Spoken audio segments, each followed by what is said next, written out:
ब्रह्मांड में जितनी भी चीजों का जन्म हुआ है या यूं कहें जितनी चीजें इस ब्रह्मांड में मौजूद है, एक ना एक दिन उन सभी को मरना ही है, चाहे वो हम सब के जीवन का आधार सूरज ही क्यों ना हो। तो भाई लोग, आज से करीबन 4.5 बिलियन साल बाद सूरज धीरे धीरे खत्म हो जाएगा। ये तो हम सभी जानते हैं, हमारे पूरे सोलर सिस्टम का अस्तित्व ही सूरज के वजह से है। तो यहाँ सबसे बड़ा सवाल तो ये है कि सूरज के खत्म होने के बाद सोलर सिस्टम का क्या होगा। और सबसे इम्पोर्टेंट सवाल, अगर उस टाइम तक कोई प्रजाति पृथ्वी पर मौजूद होगी तो उनका क्या होगा, और आखिर सूरज का नाश होगा कैसे।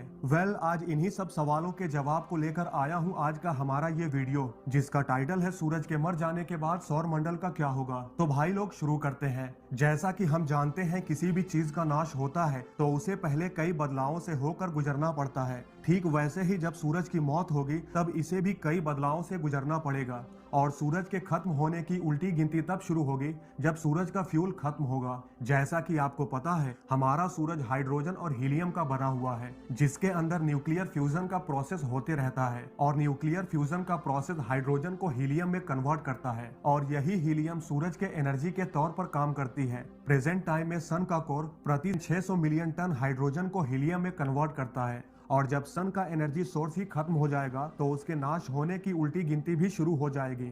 जैसे जैसे सूरज की एनर्जी धीरे धीरे खत्म होती चली जाएगी, सूरज अभी के मुकाबले और भी बड़ा होता चला जाएगा। और फिर एक समय ऐसा आएगा जब सूरज रेड जायंट में तब्दील हो जाएगा, और रेड जायंट में बदलते ही सोलर सिस्टम के बुरे दिन शुरू हो जाएंगे। तो भाई लोग, सबसे पहले इसके लपेटे में सूरज के सबसे नजदीक मौजूद मरकरी और वेनस आएंगे। अब क्योंकि सन रेड जायंट में तब्दील हो चुका होगा, और रेड जायंट में तब्दील होते ही सूरज आज के मुकाबले सैकड़ों गुना ज्यादा बड़ा हो चुका होगा, जिससे सन के पास के प्लैनेट मरकरी और वेनस रेड जायंट के अंदर ही समा जाएंगे। और फिर इन दोनों के बाद सूरज का अगला शिकार होगा हमारी पृथ्वी। अब पृथ्वी सूरज का शिकार कैसे होगी, या यूं कहें पृथ्वी पूरी तरह पिघलकर सूरज में समा जाएगी या नहीं, ये तो इस बात पर डिपेंड करेगा कि सूरज का साइज बढ़ना बंद हुआ है या फिर नहीं। क्योंकि रेड जायंट सूरज से करीब 100 से 1000 गुना तक साइज में बड़े हो सकते हैं।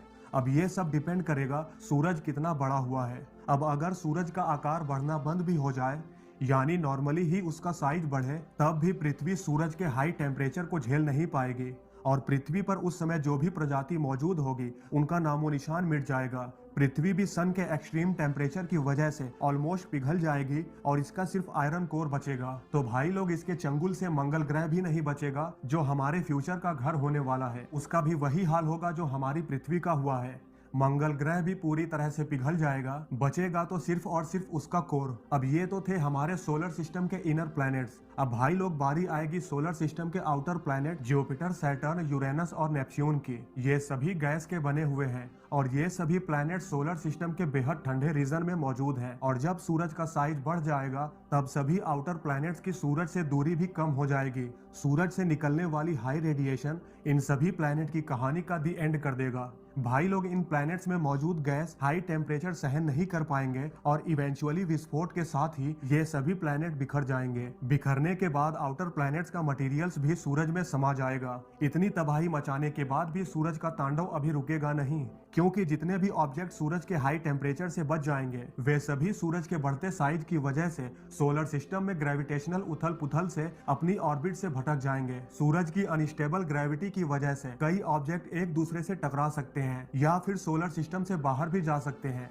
पर भाई लोग, सूरज आज से लगभग 4.5 बिलियन साल बाद हमारी बैंड बजाएगा। और तो और हम ये सोच रहे हैं, इस घटना के बाद हमारा नया घर कैसा होगा। यहाँ हम अपने नए घर की बात कर रहे हैं, पर वैज्ञानिकों का मानना है कि हमें नए घर की तलाश करने की जरूरत ही नहीं पड़ेगी। वैज्ञानिकों का ऐसा इसलिए कहना है क्योंकि उनके अकॉर्डिंग इस घटना के घटित होने से पहले ही पृथ्वी पर जीवन खत्म हो जाएगा, यानी हमारा नाश सूरज के खत्म होने से पहले ही हो जाएगा। तब तो हमें वहां तक सोचने की जरूरत ही नहीं पड़ेगी, क्योंकि पृथ्वी के खत्म होने के पीछे कहीं ना कहीं हम इंसानों का हाथ ही होगा, क्योंकि हमें ही खुजली हुई पड़ी है इसको तबाह करने की। और तो और एलोन मस्क 2050 तक मार्स पर इंसानों को बसाना चाहते हैं, पर क्या गारंटी है हम इंसान वहां भी कुछ खुराफाती नहीं करेंगे। क्योंकि आज हम अगर पृथ्वी को छोड़कर जाने वाले हैं तो कहीं ना कहीं इसके जिम्मेदार हम ही हैं। तो फिर आगे भी हम कहाँ रुकने वाले हैं। मार्स का भी यही हाल होगा जो हम पृथ्वी का कर रहे हैं।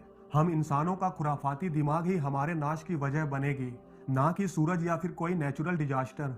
तो भाई लोग, आप लोगों की क्या राय है? क्या सूरज हमें खत्म करेगा या कोई नेचुरल डिजास्टर? या फिर हम खुद ही अपने खात्मे की वजह बनेंगे? कमेंट करके जरूर बताएं और ऐसी अमेजिंग वीडियो देखने के लिए हमारे चैनल को सब्सक्राइब करना ना भूलें।